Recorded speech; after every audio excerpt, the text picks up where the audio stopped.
오늘의 성경 말씀은 사무엘하 15장 10절에서 13절까지의 말씀입니다. 우리 다 함께 오늘의 성경 말씀을 큰 목소리로 읽겠습니다. 이에 압살롬이 정탐을 이스라엘 모든 지파 가운데 두루 보내 이르기를 너희는 나팔 소리를 듣거든 곧 말하기를 압살롬이 헤브론에서 왕이 되었다 하라 하니라. 그때 200명이 압살롬과 함께 예루살렘에서부터 헤브론으로 내려갔으니 그들은 압살롬이 꾸민 그 모든 일을 알지 못하고 그저 따라가기만 한 사람들이라. 제사 드릴 때에 압살롬이 사람을 보내 다윗의 모사 길로 사람 아히도벨을 그의 성읍 길로에서 청하여 온지라. 반역하는 일이 커가매 압살롬에게로 돌아오는 백성이 많아지니라.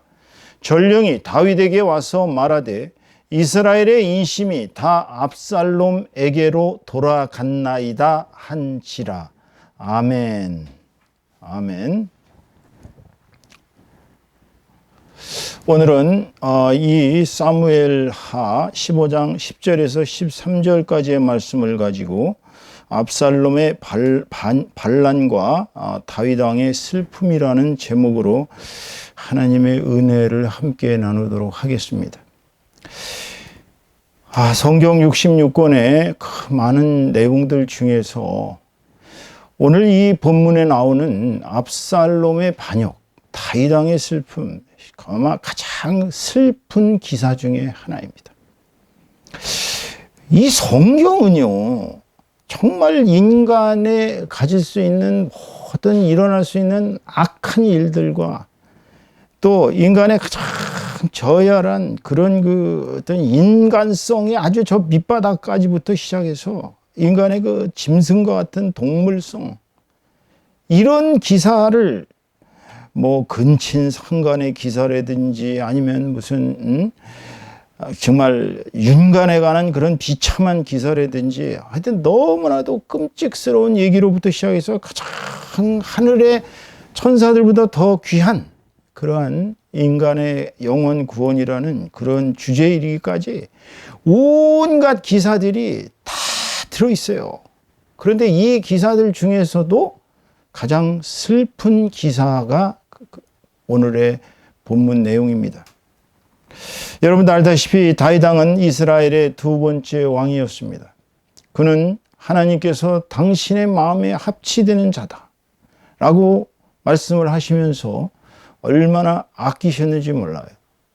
기껏해봤자 목동의 신분에 불과한 가장 천민 중에 하나인 목동에 불과한 다윗을 주님은 17살 때 골리앗을 물리치게 하심으로 말미암아 이스라엘의 위대한 영웅으로 발돋움하기 시작했고, 그는 일평생을 살아가도록 하나님을 찬미하며 하나님의 뜻에 합치되기 위해서 온 노력을 다 기울여서 하나님께서 그를 정말 끔찍하게 사랑하셨던 왕입니다. 그는 전쟁에 나가서 한 번도 진 적이 없을 정도로 하나님의 능력에 힘입어서 그렇게 모든 전쟁에서 승리했고, 또 이스라엘의 왕으로서 사울의 뒤를 이어서 이스라엘의 왕으로서 헤브론에서 7년 그리고 나머지 긴 통치를 예루살렘에서 했던 위대한 성군 중에 성군이었습니다. 그러니까 이스라엘 사람들은 자신들이 다윗의 후손이라는 것을 가장 긍지로 느끼고 있습니다. 그 덕분에 예수님을 아직도 따르지 않고 있는 수많은 이스라엘 사람들이 있지만, 중요한 것은 이 성군인 다윗 왕도 오늘의 기사에 나오는 것처럼 이렇게 끔찍한 비극을 겪었습니다. 그 비극이 뭐예요? 아버지와 아들의 골육 상쟁이에요. 아버지와 아들의 골육 상쟁. 아버지가 아들을 얼마나 사랑합니까? 아들의 웬만한 허미라든지 웬만한 무능함 이런 거는 다 용서가 될 수 있습니다. 그런데 아들은 또 아버지를 사실은 용서를 못하는 것도 있긴 있어요. 그렇지만은 대부분의 부자지간은 정말 같은 핏줄을 갖고 그렇게 하나의 육신이다 할 정도로 그렇게 한 몸으로 살아가는 것이 보통 아버지와 아들의 관계입니다. 그런데 오늘 나오는 다윗왕과 압살롬의 이 고륙상쟁은 성경에서 왜 하필이면 이렇게 좋지 않은 얘기를 다루고 있는가?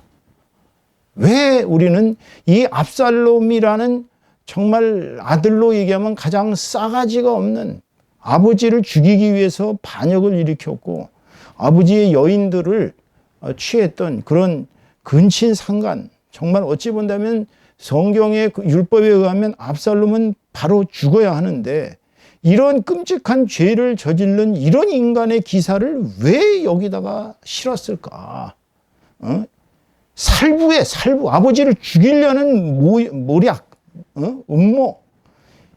이거를 단순히 압살롬이 아버지의 왕자라는 권력이 탐이 나서 일으킨 반란으로 해석해서는 안 됩니다.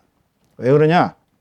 이 사건은요, 인간의 영혼 깊숙이 잠재한 죄성의 결과가, 다윗왕과 같이 겉으로 볼 때는 완벽한 사람이었지만 내면적으로 그가 가지고 있던 인간의 약점 때문에 범죄를 저지르고 그 범죄의 결과가 하나님께서 절대 그 범죄의 결과를 용서는 하셔도 반드시 그 죄의 대가는 물으시는, 어떻게 처벌하시는가를 보여주는, 하나님께서 다윗왕이라는 성군도 인간적으로 그 약점을 가지고 자기 욕망대로 이렇게 했을 때 어떠한 끔찍한 결과가 일어나는가를 보여주는 그러한 교훈입니다.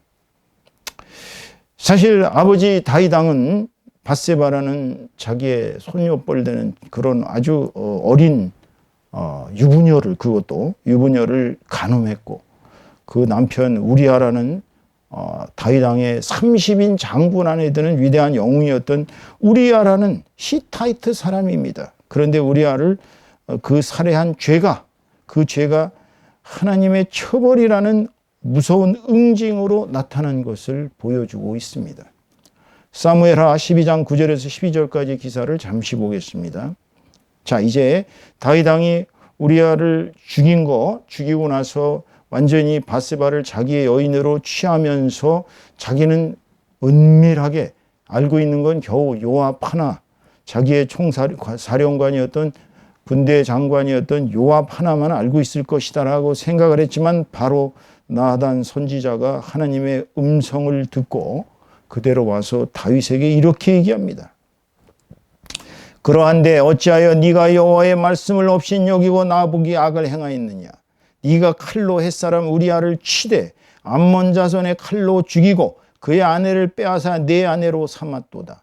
이제 네가 나를 업신여기고 햇사람 우리아의 아내를 빼앗아 내 아내로 삼았은즉 칼이 내 집에서 영원토록 떠나지 아니하리라 하셨고, 여호와께서 또 이와 같이 이르시기를 보라, 내가 너와 네 집에 재앙을 일으키고 내가 내 눈앞에서 내 아내를 빼앗아 내 이웃들에게 주리니 그 사람들이 내 아내들과 더불어 백주에 동침하리라.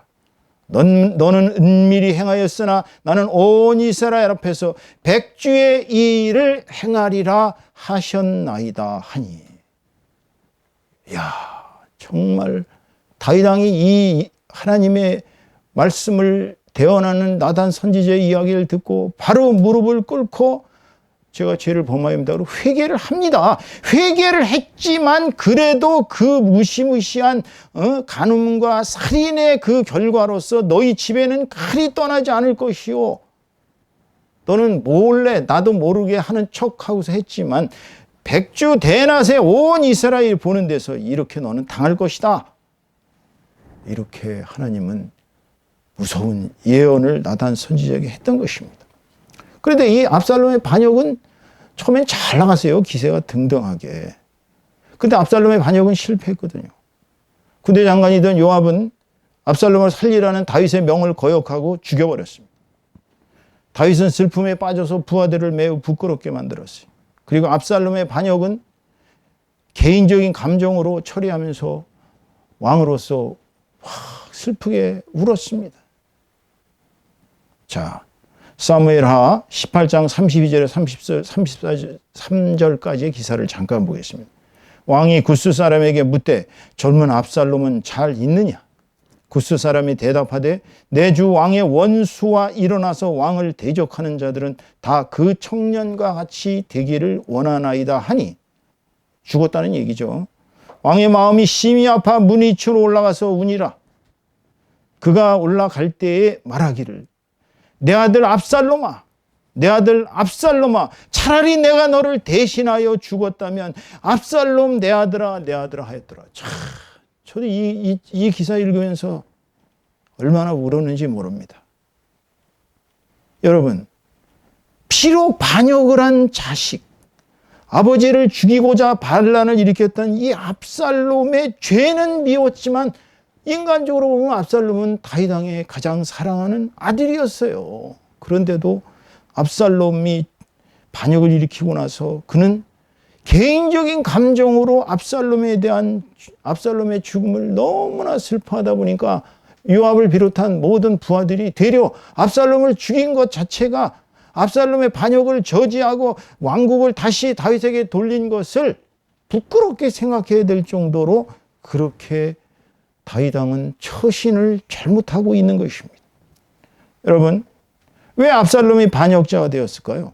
자, 압살롬이 반역한 데는 근본적인 배경이 있어요. 첫째, 다윗의 범죄한 거, 살인죄, 간음죄, 이 범죄에 대한 아들 압살롬의 혐오와 경멸은 이미 압살롬의 마음속에서 아버지를 경멸하고 아버지를 멸시하는, 그러니까 다윗 왕이 하나님을 멸시한 것 때문에 하나님의 계명을 어기고 살인을 저질렀고 간음을 저질렀던 이 범죄로 말미암아 압살롬의 마음속에서도 그 아비를 경멸하는 마음이 자라고 있었던 것입니다, 여러분. 그러니까 자식들이 아버지의 행위를 보고 아버지를 마음속으로 경멸하면 결국은 죄의 씨앗이 이렇게 무서운 결과를 빚는 것입니다. 자, 두 번째로는 여러분도 알다시피 제일 큰아들이었던 암논이 그 압살롬의 여동생, 아주 그 귀한 공주인 다말을 강간한 사건이 있었습니다. 암논은 처음에는 이 다말을 연모해가지고 아주 병이 날 정도로, 상사병이 날 정도로 끔찍하게 다말을 연모했어요. 그래서 또 간인의 꾀에 따라서 다말을 침실로 끌어들여가지고 다말을 강제로 범하고 말았습니다. 그리고 나니까 이제는 또 싫어지는 거예요. 이제는 꼴도 보기 싫어갖고 혐오하면서 다말을 내쫓았습니다. 다말은 울며 불며 압살롬의 집으로 가서 울며 불며 죄를 뒤집어 쓰고 이제는 처녀로서 모든 것을 다 버렸고 이제는 일생이 불행해진 것 때문에 그녀는 압살롬의 집에서 그렇게 비극적으로 살아가기 시작했습니다.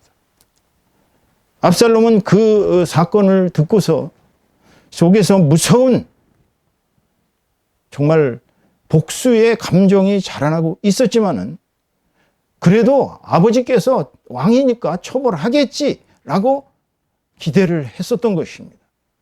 그런데 다윗 왕은 그 첫째 아들의 자기 물론 배다른 동생이지만 이복 여동생에 대한 이 사건을 그냥 유야무야로 넘어가 버렸어요. 아무런 처벌을 하지 않았습니다.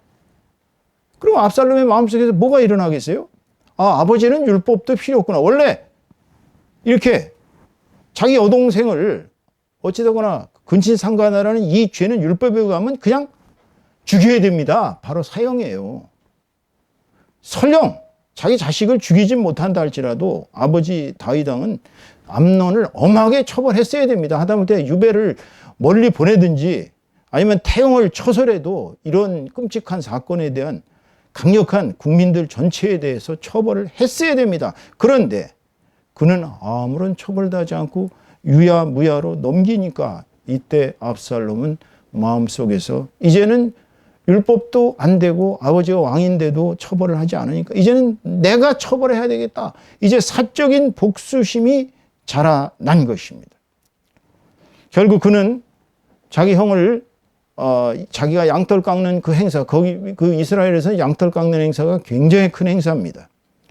왜냐하면 그동안에 길렀던 그 목축의 대상이었던 양들의 털을 깎는 것이 매우 중요한 행사이기 때문에 아버지에게 참석해달라고 사정을 해도 아버지는 못 간다고 얘기합니다. 그러자 이제 그 핑계로 암논, 이제 최고 장자죠. 암논을 좀 초대해서 행사를 하게 해 주십시오라고 사정하니까 왕으로서야 뭐 그래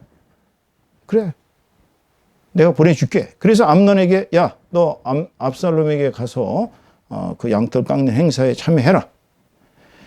참석한 그를 압살롬은 자기 하인들에게 시켜서 내가 명령하면 바로 술이 취해서 그가 움직이지 못할 정도 술에 취할 때 그를 쳐 죽여라. 그래서 암논은 압살롬에 의해서 비극적으로 살해를 당하고 맙니다. 자, 거기에 참석했던 수십 명의 왕자들이 이제 끔찍한 이 압살롬의 살인 사건, 자기 이복형을 죽인 이 살인 사건을 보고 그들은 울면서 막 죄를 뒤집어 쓰고 옷을 찢고 죄를 뒤집어 쓰고 울며 불며 이제 왕궁으로 갑니다. 아버지 다윗도 이제 소식을 듣고 내 아들들이 다 압살롬에게 죽었구나 하고서 다 옷을 찢고 그도 죄를 뒤집어 쓰고 막 땅에 엎으러집니다. 그때 그의 조카가 얘기를 하죠. 아마 암논 하나만 죽였을 것입니다. 너무 걱정하지 마세요. 나머지 왕자들은 다 살아 돌아올 것입니다. 과연 나머지 왕자들은 울며 불며 다 들어왔는데 암논을 제외한 나머지는 한 사람도 죽은 사람이 없어요. 그러면 여기서 다윗 왕은 압살롬을 어떻게 이제 군대를 보내서 체포했어야 됩니다. 그죠? 체포해서 그를 개인적으로 아무리 명분이 좋아도 자기의 이복형을 죽인 그 살인 사건에 대해서 형제 살해잖아요. 거기에 대해서 율법에 따라 처벌을 했어야 됩니다. 그런데 민기적거리는 바람에 압살롬은 그스랑 암미호의 아들 달메에게 달아나서 3년 동안 거기서 망명 생활을 했습니다. 살인자지만 그는 3년 동안 아무 처벌도 받지 않고 거기서 잘 지내고 있었어요. 그런데 여기서 보십시오. 성경에 보면요, 다윗 왕은 3년 동안 압살롬을 점점 더 그리워하기 시작했습니다. 점점 보고 싶어 했어요. 자기 아들을, 장자를 죽인 그 압살롬이 얼마나 참 인물이 훤칠하고 머리부터 성경에 가면 머리부터 발까지 흠이 하나도 없는 그렇게 아름다운 자라고 얘기했습니다. 머리털이 이렇게 치렁치렁해서 땅까지 이렇게 할 만큼 그렇게 그는 아름다운 머리털을 자랑하던 아주 미남 중에 미남이었어요. 그래서 그랬는지 다윗 왕은 압살롬에 대해 그림이 더해갖고 그제 간신 같은 요압은 벌써 압살롬을 보고 싶어하는 아버지 다윗 왕의 그 마음을 읽고서 요압은 간교하게 어느 여인을 보내서 개입을 합니다. 그 결국은 다윗 왕이 굴복하고 이제 압살롬을 데려와라. 그래서 3년 만에 압살롬은 예루살렘에 돌아왔습니다. 그럼 여기서 돌아왔으면 즉각 만나고 그림을 표현하고 너는 정말 내가 보고 싶었다 아들아 하면서도 처벌을 했어야 돼요. 잡아가지고 처벌하고 너는 죄의 대가는 치러야 된다. 비록 내 아들이지만 죄의 대가는 치러야 된다. 그런데 다윗 왕은 아무런 조치도 취하지도 않고 처벌도 하지도 않고 만나주지도 않고 2년간을 그냥 내팽개쳤어요. 그러니까 압살롬은 어떤 마음이 들었겠어요? 아버지는 나를 사랑하지도 않고 아버지는 나를 처벌한 것도 아니고 그냥 마지못해서 나를 불렀구나. 압살롬은 점점 아버지 다윗 왕에 대한 원망이 깊어갔습니다. 2년 동안을 못 보니까 미치겠는 거예요. 그렇지 않겠어요? 이걸 죽일 건지 살릴 건지 알 수도 없을 뿐더러 만나자는 소식도 없고 그냥 이렇게 지나가니까 그런 너무나 고통스러워서 견딜 수가 없으니까 군대 장관이 요압의 밭에 불을 지릅니다. 요압도 안 만나줬거든요. 그 요압을 만날 수가 없으니까 불을 질러요. 그래서 요압은 화가 나서 이제 항의를 하러 압살롬을 만납니다. 그러자 압살롬은 요압에게 얘기를 하죠. 그냥 내버려 두지 그러셨냐고. 그 술에 왜 나를 불러가지고 내 이 꼴을 당하게 되냐. 아버지를 만나지도 못하고 이게 뭐냐고. 그러니까 요압은 할 수 없이 왕에게 얘기를 해서 왕은 드디어 압살롬을 만납니다. 둘은 끌어안고 키스를 했겠죠. 그때 압살롬은 즉각 알아차렸던 것입니다. 아버지 다윗 왕이 옛날에 그 맹장 온 천하의 이름을 떨친 그 용사 다윗이 아니에요.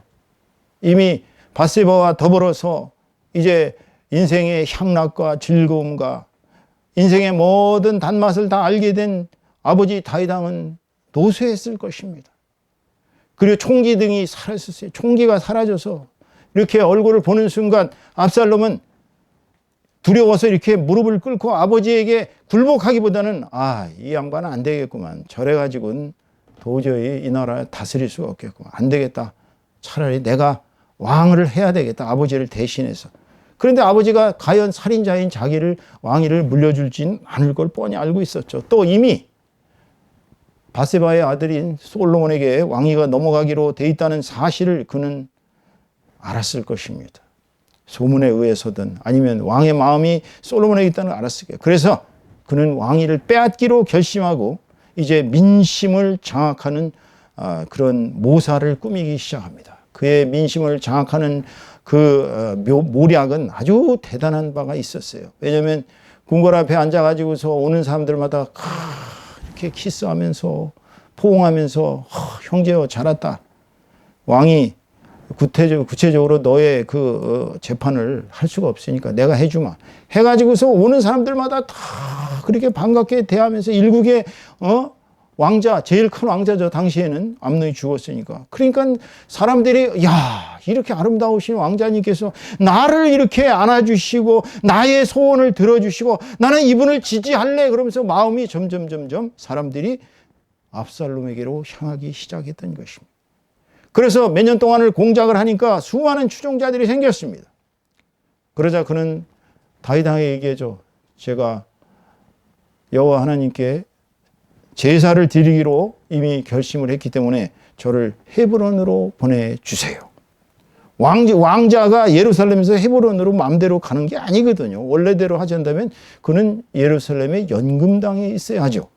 그런데 그는 헤브론으로 가서 여호와 하나님께 제사를 드리겠다고 하자 다윗 왕은 깊이 생각도 하지 않고 그래 그럼 가서 그렇게 해라. 그러자 압살롬은 약 200명이나 되는 막강한 인물들을 데리고 헤브론으로 갑니다. 그래서 헤브론으로 가서 이스라엘 전역의 전령을 보내서 압살롬이 헤브론에서 왕이 되었고 이제 나팔을 부는 순간 너희들은 다 내게로 나오라라고 명령을 내립니다. 이미 이스라엘 사람들은 노쇠한 다윗, 그야말로 옛날에 용사였던 다윗이 아니라 어떻게 보면 늙고 추레한 다윗보다는 젊고 잘생기고 또 국민들의 마음을 어루만지는 이러한 왕이 필요하겠다. 그래서 그들은 많은 사람들이 이제 압살롬을 왕으로 마음속으로 추대하기 시작했던 것입니다. 여기서 대표적인 그 모사였던 다윗 왕의 모사였던 아히도벨은 왜 하필이면 압살롬의 편을 들었을까요? 바로 아히도벨이 다윗 왕이 간음한 바세바가 손녀딸입니다. 그러니까 아히도벨은 그 손녀뻘 되는 바세바를 간음하고 자기 그 손녀 사위인 우리아를 무참하게 죽인 다윗 왕이 얼마나 나쁜 인간인가 하는 그 원한이 마음속에서 점점 깊어 있었어요. 그래서 그는 압살롬이 와서 저를 도와주세요. 제가 왕자에 오르면 제가 정말 잘 대우해 드리겠습니다. 라고 아히도벨을 설득을 하자 아히도벨은 좋습니다. 내가 하나님의 예언을 한번 실현하기 위해서라도 다윗 왕을 죽여야 되겠습니다. 라고 서로 뜻이 합치돼 가지고 결국은 아히도벨과 같은 큰 모사, 제갈령 정도의 모사였겠죠. 그런 사람이 바로 압살롬에게 붙어서 반역의 음모를 진행했던 것입니다. 결국 압살롬은 만인의 추대를 받아서 수많은 군대를 거느리고 이제 예루살렘에 당당하게 입성합니다. 그럼 여기서 이제 다윗 왕의 태도를 보면 다윗 왕은 이제 압살롬이 얼마나 무시무시한 인간인가를 암논 사건부터 알았기 때문에 그는 이제 달아나기 바쁩니다. 그래서 자기의 가족들 전부와 단 첩들, 후궁이겠죠. 후궁 첩들 10명을 남겨두고 너희들이 이 궁궐을 관리해라. 그러면서 그는 달아납니다. 달아나자 이제 아히도벨이 압살롬에게 말을 하죠. 저 아버지가 남긴 첩들 10명을 백주 대낮에 궁궐 옥상에 텐트를 치시고 거기서 다 간음하십시오. 그리하여 당신이 이제 아버지의 왕권을 아버지의 여자를 뺏었다는 얘기는 아버지의 왕권을 내가 뺏었다는 얘기입니다. 그리고 아버지의 여자를 뺏었다는 얘기는 내가 아버지를 인정도 하지도 않고 아버지를 죽이겠다는 얘기입니다.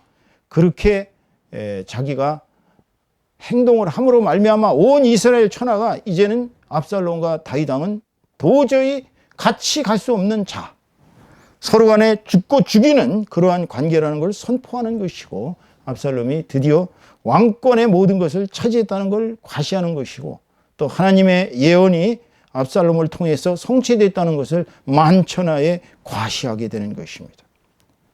그렇지만 과연 하나님이 이러한 정말 어찌 본다면 자식으로서도 불효자요, 신하로서도 가장 나쁜 그러한 신하요, 또 인간으로서도 자기 형을 쳐 죽였던 그런 나쁜 압살롬을 하나님의 백성 이스라엘의 왕으로 계속 인정을 하셨을까요? 아니죠.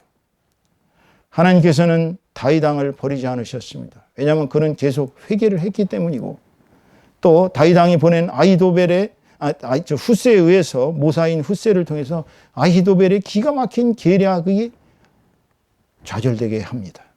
사실 아히도벨의 계략이 맞는 것이죠. 지금 다윗 왕은 울며 불며 가족들을 다 데리고 자기를 따르는 신하들을 데리고 지금 이제 피난을 가고 있는데 준비가 하나도 안 돼 있어요. 그런데 만약에 결사대 후세가 아히도벨이 얘기한 대로 아주 날래고 힘세고 충성스러운 군대를 한 1만 명만 보내가지고 막 급습을 해가지고서 다 쳐 죽이면 다윗 왕은 꼼짝없이 죽었을 거예요.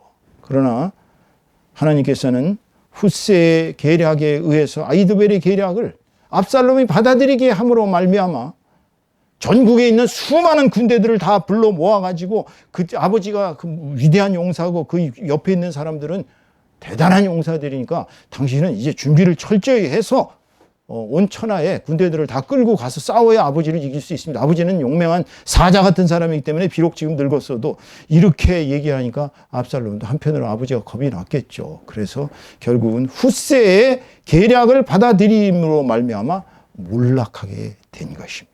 그러나 더 중요한 것은 압살롬이 몰락하게 된 데는 하나님께서 이미 압살롬을 죽이기로 준비하셨기 때문에, 왜 그 긴 머리털이 말을 타고 가다가 긴 머리털이 하필이면 상수리 나무에 걸려가지고 대롱대롱 말 위에서 이렇게 매달려 있어요. 그러자 다윗 왕의 부하들 중 한 사람이 군대장관 요압에게 가서 얘기하죠. 압살롬이 지금 상수리 나무에 걸려서 꼼짝 못하고 있습니다. 그랬더니 요압이 얘기합니다. 그럼 가서 칼로 찔러 죽였어야지. 나한테 오면 어떡하냐. 그러니까 그가 얘기하죠. 저는 죽으면 죽었지 왕께서 절대 압살롬을 죽이지 말라고 하셨기 때문에 그렇게 죽일 수가 없습니다. 왕자를. 그렇게 얘기하자 요압은 이런 하면서 욕을 하면서 자기가 가서 단검으로 압살롬을 찔러 죽입니다. 여러분, 압살롬은 이미 하나님에 의해서 몰락이 예비되어 있었습니다. 그는 아버지의 여자들을 간호하는 근친상간의 무시무시한 죄를 저질렀고, 또 아버지를 죽이고자 하는 그런 악인 압살롬을 하나님께서 결코 살려두실 리가 없죠. 결국은 그는 요압이라는 겉으로 보면 다윗 왕의 충신이지만 어찌 보면 군대의 실권을 쥐고 있는 요압을 통해서 그를 제거하셨습니다. 오늘 저는 여러분들한테 이 압살롬과 다윗 왕에 관한 이러한 성경 기사를 얘기하고자 하는 것이 목적이 아닙니다. 오늘 우리는 이 성경 기사가 주는 교훈이 뭔가 이것을 알아야 하는 것입니다. 첫째, 일국의 지도자는, 나라의 지도자는 사적인 정에 얽매여서 가족들의 비리와 부정을 용납하면 결국 자신을 망치고 가족들을 망치고 나라를 망치는 것입니다. 근데 이게 꼭 나라만 그러느냐? 교회도 마찬가지예요. 가정도 마찬가지입니다. 어느 집단의 지도자는 공과 사가 분명해야 합니다. 사적인 정에 얽매여서 그걸 우리가 정실이라고 그러는데, 정실에 얽매여서 자기 가족들, 친구들의 비리와 부정을 용납하면 결국 나라는 망하게 되는 것입니다. 여러분, 미국에서 가장 무능한 대통령이 누군지 아시죠? 하딩이라는 대통령이었습니다. 이 사람은 얼마나 연설을 잘하고 얼마나 웅변가였는지 말은 청산유수로 잘해갖고 대통령이 당선되었는데, 이 사람은 전부 자기의 뭐라 그럴까요? 그 백악관의 모든 막료들을 오하이오 사단이라는 자기의 친지들, 친구들, 그들을 잔뜩 끌어들여 가지고 결국은 정실로 나라를 이끌다가 결국은 가장 무능한 대통령으로 그렇게 낙인이 찍히고 나라를 아주 망쳤던 그러한 사고를 저질렀습니다. 뭐 이런 얘기는 한두 건이 아니에요. 지금 현재 우리나라에서 벌어지고 있는 이런 일도 이 원칙을 지키지 않았기 때문입니다. 사실 좀 지도자가 되려면요, 공과 사가 분명해야 됩니다. 자기 가족들이나 친구들이나 친지들의 비나 부정에 대해서는 냉정하게 끊어낼 수 있는 사람이, 그런 사람이 우리 역사에 누가 있어요? 바로 이순신 장군 같은 사람이죠. 이순신 장군은 공과 사가 분명했습니다. 자기 위에 상사가 거기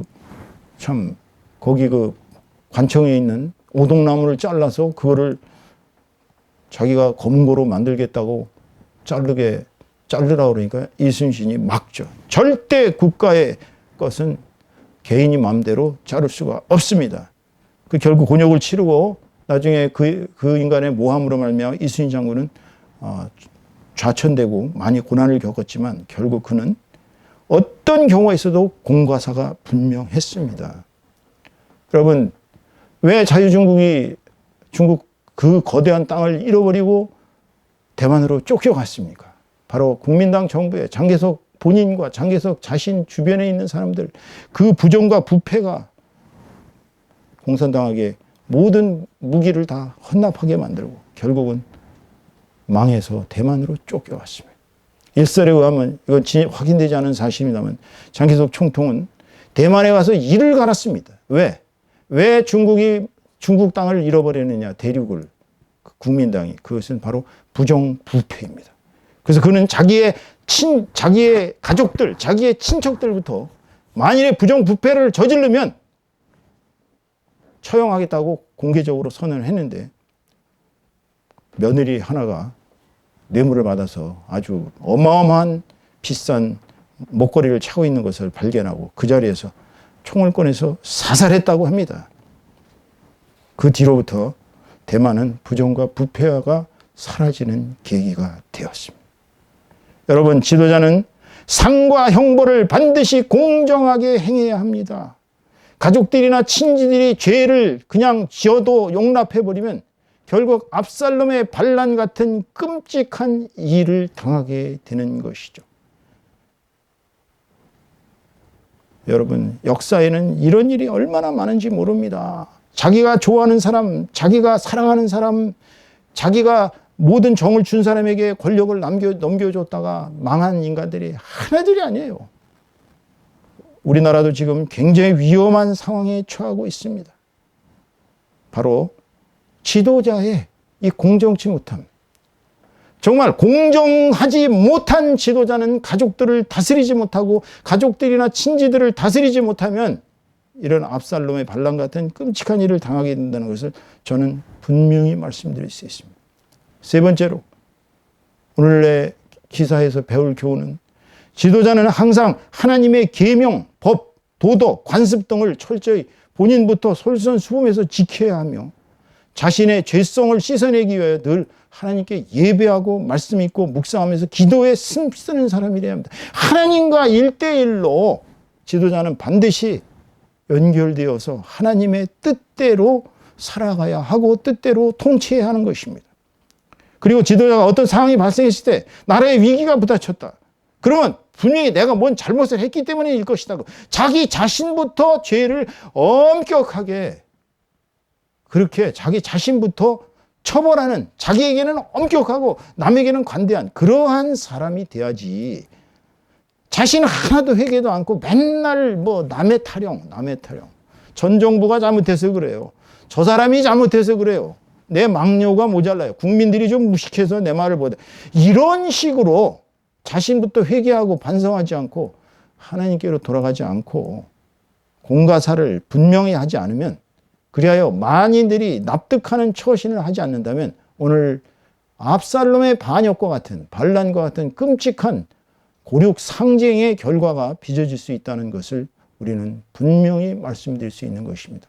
이 나라가 지금 남과 북이 대립하고 남남 갈등이 심하고 지금 온 사회에서 이 공의를 행하시는 하나님의 뜻을 실천하기보다는 자기의 이익을 위해서 살아가는 그러한 지도자들이 얼마나 많은지 모릅니다. 저는 6월 현충의 달을 맞이해서 이제 정말로 이 나라가 깨끗해지고 이 나라가 정말로 하나님의 나라로서 앞으로 나아가기 위해서는 무엇을 해야 될 것인가라는 그러한 비전 아래 오늘 이런 말씀을 전해드리는 것입니다. 아무쪼록 저와 여러분, 저도 교회의 지도자고 또 어느 집단의 지도자일 수 있고 여러분들도 마찬가지입니다. 어딜 가서 남의 위에 섰을 때는 공과 사를 분명히 하시고 모든 죄는 자기로부터 비롯된다는 사실을 깨닫고 철저히 회개하며 항상 하나님의 말씀과 하나님의 뜻에 귀를 기울이며 똑바로 살아가는 저와 여러분 다 되시기를 주님의 이름으로 축원합니다. 축원합니다.